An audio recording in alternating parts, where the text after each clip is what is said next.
Malam itu, aku pun menelpon Jono. Aku memang masih penasaran tentang kelanjutan hubungan kami. Biar bagaimanapun, aku butuh kepastian. Aku tak ingin hubungan kami hanya terjadi untuk sesaat, karena aku benar-benar telah jatuh cinta kepada Jono. "Apa kabar Mas Angga?" tanya Jono di ponsel. "Sangat baik, John. Apalagi setelah kejadian indah yang kita alami siang tadi. Aku jadi merasa sangat bahagia bisa merasakan hal tersebut bersama kamu." Balasku apa adanya. "Aku juga merasa bahagia, Mas. Bagiku, apa yang kita lakukan siang tadi sungguh membuat aku terkesan," ucap Jono. "Tapi aku butuh kepastian dari kamu, John. Apa mungkin hubungan kita bisa terus berlanjut, atau hanya sampai di sini?" Balasku penuh tanya. "Itu dia masalahnya, Mas.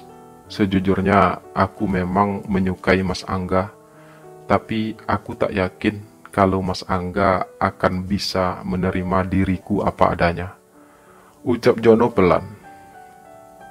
"Aku pasti bisa menerima kamu apa adanya, John, karena aku benar-benar telah jatuh cinta sama kamu. Apalagi setelah kejadian siang tadi, aku semakin yakin dengan perasaanku padamu." Balasku yakin. "Tapi Mas Angga belum tahu siapa aku sebenarnya. Jadi Mas Angga nggak usah terlalu yakin dulu," ucap Jono lagi. "Emangnya siapa kamu sebenarnya, John? Aku jadi penasaran," balasku. "Kita tidak bisa membicarakannya di telepon, Mas. Bagaimana kalau besok malam kita bertemu langsung? Mungkin aku bisa datang ke kos Mas Angga," ucap Jono kemudian. "Baiklah, John. Aku tunggu kamu besok malam di tempat kosku," balasku ringan. "Oke, Mas. Tapi aku harap setelah Mas Angga tahu siapa aku sebenarnya, Mas Angga tidak akan membenciku," ucap Jono membalas. "Iya, John. Aku nggak mungkin bisa membenci kamu. Aku terlanjur sayang sama kamu," balasku lagi. Lalu kemudian kami pun saling menutup telepon, sementara pikiranku masih terus membayangi kejadian indah siang tadi yang terjadi antara aku dan Jono. Aku juga semakin penasaran dengan cerita Jono tentang siapa dia sebenarnya. Aku tidak tahu kehidupan seperti apa yang Jono jalani selama ini, sehingga ia begitu yakin kalau aku akan berubah pikiran jika aku mengetahui siapa dia sebenarnya. Namun yang pasti, apapun itu, aku memang harus bersabar menunggu malam besok. Aku hanya berharap aku bisa menjalin hubungan asmara bersama Jono selamanya, bukan hanya cinta sesaat seperti yang aku takutkan.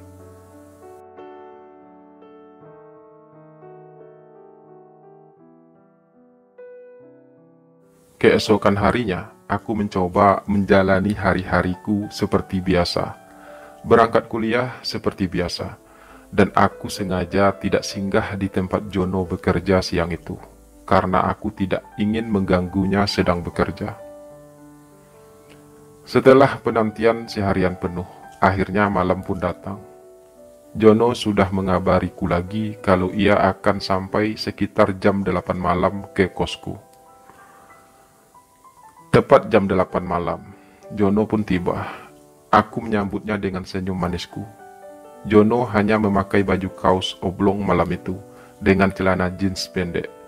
Ia terlihat sangat maskulin. Pikiranku kembali membayangkan kejadian indah kami siang kemarin. Aku mempersilahkan Jono masuk ke kamar kosku. Kami duduk berdampingan di sisi ranjang tidurku yang kecil. "Sebenarnya kamu bekerja menjadi penjaga toilet di SPBU itu sudah berapa lama sih, John?" tanyaku memulai pembicaraan. "Sudah hampir 2 tahun sih, Mas. Setidaknya sejak ayahku meninggal," jelas Jono singkat. Sepertinya ia tidak begitu tertarik membicarakan hal itu. "Lalu, hal apa yang ingin kamu ceritakan padaku sebenarnya, John?" tanyaku akhirnya. "Sebenarnya, aku ini cowok bookingan, Mas. Pelan Jono berucap, namun kalimatnya itu mampu membuatku merasa sangat kaget. Aku mencoba untuk tidak percaya, tapi Jono terlihat sangat serius. Sudah 2 tahun aku menjalani profesi tersebut, Mas. Berawal dari ketika ayahku sakit parah dan harus masuk rumah sakit. Saat itu kami tidak punya uang untuk biaya berobat ayah. Sebagai anak laki-laki satu-satunya, aku merasa kalau itu adalah tanggung jawabku. Apalagi kedua kakak-kakakku juga bukan orang yang berada. Kehidupan mereka juga sulit. Sementara ibuku sendiri juga tidak bekerja. Karena itu, mau tidak mau aku harus memutar otak untuk bisa mendapatkan uang untuk biaya berobat ayah. Berhari-hari, bermalam-malam, aku berusaha mencari uang, namun aku tidak mendapatkannya. Hingga akhirnya di rumah sakit, aku bertemu dengan seorang laki-laki yang sudah cukup tua, namanya Om Hadi. Aku pun menceritakan tentang kesulitanku pada Om Hadi, meskipun kami baru saja saling kenal waktu itu. Om Hadi pun menawarkan aku sejumlah uang dengan syarat aku harus memenuhi keinginannya sebagai seorang laki-laki gay. Aku ingin menolak awalnya, tapi aku juga memang sangat membutuhkan uang. Hingga dengan sangat terpaksa, aku pun menerima tawaran Om Hadi waktu itu. Setelah memenuhi keinginannya malam itu, Om Hadi pun memberi aku sejumlah uang. Uang yang Om Hadi berikan bahkan jauh lebih banyak dari yang aku butuhkan. Jono berhenti sejenak sambil meneguk minumannya. Setelah itu, aku pun menyelesaikan semua biaya rumah sakit. Namun sayangnya, ayahku tak berhasil diselamatkan. Ayahku pun meninggal. Mungkin karena uang yang aku gunakan untuk biaya berobatnya aku peroleh dari cara yang tidak baik. Tapi aku tidak pernah menyesali hal itu. Setidaknya aku sudah berusaha. Setelah ayahku meninggal, beban hidupku pun semakin berat. Ibuku yang sudah cukup tua dan sudah tidak bekerja lagi. Adik bungsuku yang masih sekolah juga butuh biaya banyak. Karena itu, aku pun mulai menawarkan diri kepada laki-laki gay yang membutuhkanku. Tawaranku pun disambut dengan baik. Aku memang laku di pasaran. Banyak laki-laki gay yang membokingku dengan bayaran yang lumayan. Sejak saat itulah aku menjalani profesi tersebut. Dan untuk menutupi pekerjaanku yang sebenarnya, aku pun mencoba mencari pekerjaan lain. Namun karena aku hanya lulusan SMA, aku hanya bisa menjadi penjaga toilet di SPBU itu.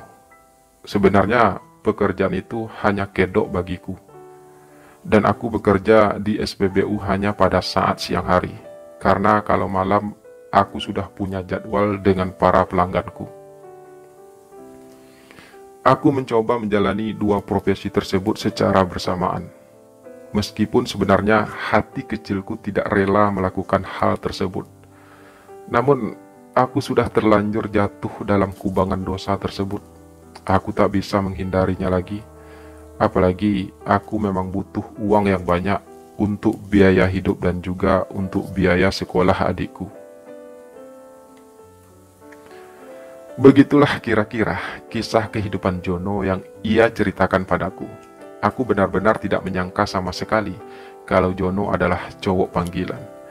Pantas saja ia sudah terlihat sangat berpengalaman saat kami melakukan hal tersebut di toilet waktu itu. Dan sekarang setelah Mas Angga tahu siapa aku sebenarnya, apa Mas Angga masih mau menjalin hubungan denganku? Tanya Jono kemudian, melihat aku yang hanya terdiam. Aku masih terdiam. Aku benar-benar tidak tahu apa yang aku rasakan saat ini. Aku bingung dan menjadi dilema. Di satu sisi, aku memang benar-benar mencintai Jono. Namun di sisi lain, hatiku tidak rela harus menjalin hubungan asmara dengan seorang cowok panggilan seperti Jono. Mas Angga nggak harus jawab sekarang. Mas Angga bisa pikirkan dulu hal ini. Namun yang pasti, aku sudah jujur pada Mas Angga tentang siapa aku sebenarnya. Ucap Jono lagi. Setidaknya Mas Angga cukup beruntung bisa melakukan hal tersebut denganku tanpa harus membayar. Sementara selama ini, semua laki-laki gay yang menginginkanku harus membayar. Dan hal itu cukup membuktikan kalau aku sebenarnya memang mencintai Mas Angga. Namun, aku cukup sadar diri, aku memang tidak pantas untuk laki-laki sebaik Mas Angga. Karena itu, aku tidak ingin berharap lebih. Aku juga tidak ingin membohongi Mas Angga. Meskipun kita pernah sempat melakukan hal tersebut, tapi bukan berarti hal itu bisa mengikat kita. Mas Angga tetap bebas menentukan pilihan. Jono terus berucap saat melihat keterdiaman dan kebingunganku. Aku memang sudah terlanjur jatuh cinta sama kamu, John. Tapi aku benar-benar tidak menyangka semua ini. Namun jujur saja, aku tidak pernah menyesali kejadian kita waktu di toilet itu. Aku justru memang merasa beruntung. Aku berucap juga akhirnya. Kini semua terserah Mas Angga. Aku akan terima apapun keputusan Mas Angga akan kelanjutan hubungan kita ke depannya. Jono berujar dengan suara berat. Iya John, aku memang butuh waktu untuk memikirkan ini. Tidak mudah bagiku saat ini untuk membuat keputusan. Sebagai orang yang sangat mencintai kamu, tentu saja aku tidak rela jika kamu juga bersama laki-laki lain. Tapi aku juga sudah terlanjur mencintai kamu dan berharap bisa menjalin hubungan lebih lama lagi bersama kamu. Ucapku sendu. Aku akan menunggu dengan sabar keputusan Mas Angga. Namun untuk malam ini, jika Mas Angga menginginkanku, aku siap menghabiskan malam ini bersama Mas Angga. Balas Jono lugas. Iya John, untuk malam ini aku memang membutuhkan kamu. Karena kita sudah terlanjur berada di kosku. Jadi lebih baik kita nikmati saja malam ini berdua. Tapi masih gratis kan? Ujarku membalas. Kalau untuk Mas Angga, aku selalu berikan gratis. Kapanpun dan sebanyak apapun yang Mas Angga butuhkan. Balas Jono mantap. Setelah berkata demikian, Jono pun mulai mendekatiku. Dia mulai melakukan aksinya lagi padaku. Aku yang sudah pernah melakukan hal tersebut bersama Jono, kini sudah mulai terbiasa dengan hal itu. Aku sudah mulai mengerti dengan peranku. Dan malam itu, untuk yang kedua kalinya, kami pun melakukan pergelaran itu lagi. Sebuah pergelaran yang penuh sensasi bagiku. Biar bagaimanapun, aku memang mencintai Jono. Dan aku memang sangat menginginkannya.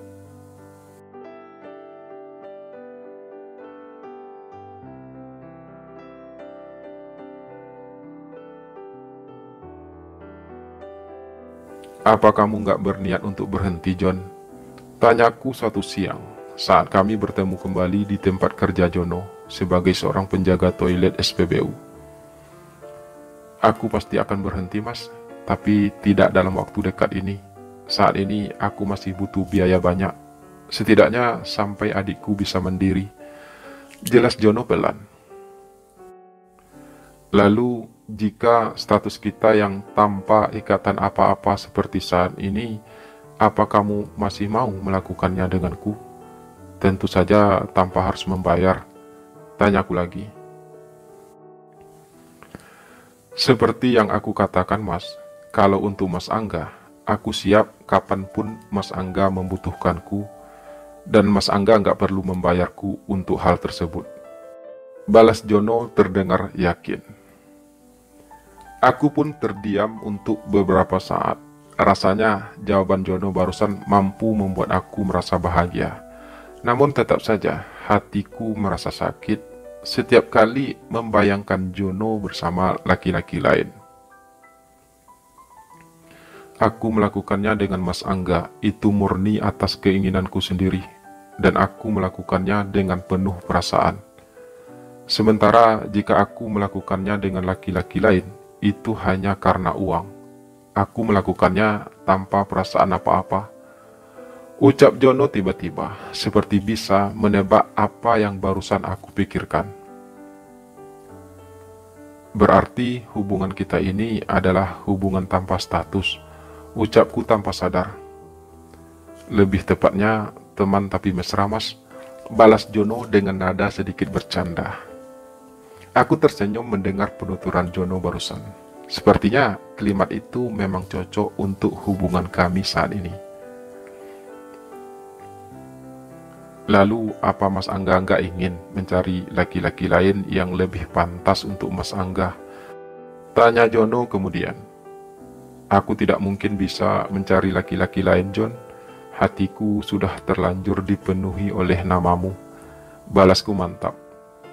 Tapi, aku tidak bisa memberikan Mas Angga apa-apa selain cinta dan kasih sayang, serta keindahan. Ucap Jono tertahan.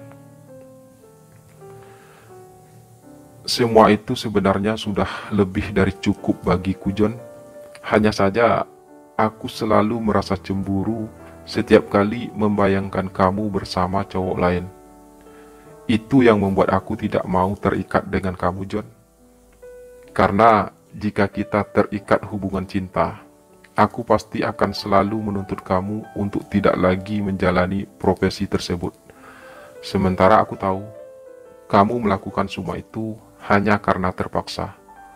Balasku panjang lebar. Iya Mas, aku ngerti. Tapi jika Mas Angga bersedia untuk tetap menjalani hubungan kita seperti ini, hubungan yang tanpa ikatan, hubungan teman tapi mesra, aku juga nggak merasa keberatan untuk menjalaninya, ucap Jono lagi.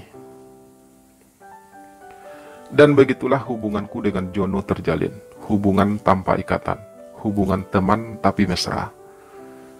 Kami memang saling mencintai, tapi kami terlalu takut untuk terikat satu sama lain. Dan lagi pula, hal itu tidaklah terlalu jadi masalah bagiku saat ini. Setidaknya, aku masih bisa terus bersama Jono. Aku masih bisa terus melakukan pergelaran dengannya. Dan hal itulah sebenarnya yang aku butuhkan darinya. Meski tidak pernah bisa aku pungkiri kalau aku kadang juga berharap agar Jono berhenti dari pekerjaannya sebagai cowok bookingan dan mulai menjalin hubungan yang serius denganku. Karena biar bagaimanapun, sebagai seseorang yang sangat mencintai Jono, aku juga ingin merasakan kasih sayang dan perhatiannya sebagai kekasih, bukan sebagai penyalur keinginan kami semata, bukan sebagai teman tapi mesra. Namun apapun itu, aku memang harus berlapang dada menerima semua itu. Aku harus bisa menjalani hubungan yang tanpa status bersama Jono. Setidaknya itu jauh lebih baik daripada aku tidak bisa memilikinya sama sekali.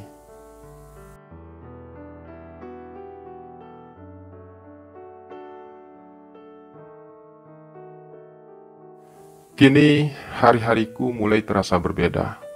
Meskipun aku dan Jono tidak punya ikatan hubungan apapun, namun akan ada saatnya kami akan menghabiskan waktu berdua, sekedar menyalurkan keinginan kami masing-masing.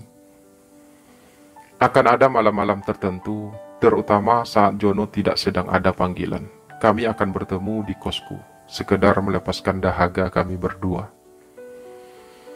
Aku memang selalu merindukan hal tersebut. Biar bagaimanapun, Jono adalah laki-laki pertama bagiku. Dia laki-laki pertama yang mampu memberi aku kesan yang teramat indah. Dan aku tidak ingin melepaskan Jono walau dengan alasan apapun, meskipun hubungan kami hanya sebatas teman tapi mesra. Lalu bagaimanakah kelanjutan kisah hubungan tanpa statusku dengan Jono? Mungkinkah hubungan itu akan bisa bertahan lebih lama lagi? Akankah kami bisa menjalin hubungan yang serius? Atau justru kami akan saling melepaskan? Simak kelanjutan kisah ini di channel ini ya, atau bisa langsung klik linknya di deskripsi video ini. Terima kasih sudah menyimak video ini sampai selesai. Semoga terhibur. Sampai jumpa lagi di video-video selanjutnya. Dan jangan bosan-bosan ya mendengarkan saya bercerita. Salam sayang selalu untuk kalian semua. Mwah.